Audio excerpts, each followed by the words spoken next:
Hello. Today, we're learning about the phrase enter into something.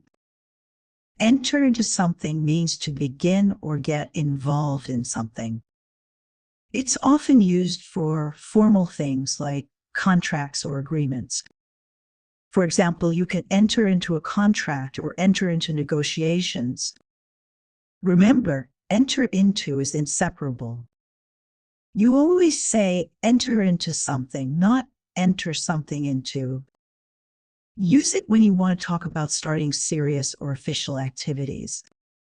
For example, the company entered into a partnership. This means the company started working with another company. You can also say, we entered into discussions about the project. It shows you started talking seriously about it. Be careful not to mix the word order. Incorrect. Enter the contract into. Correct. Enter into the contract. This phrase is common in business and legal English. But you can also use it in everyday conversations when talking about serious involvement. Try to use enter into something next time you talk about starting something important.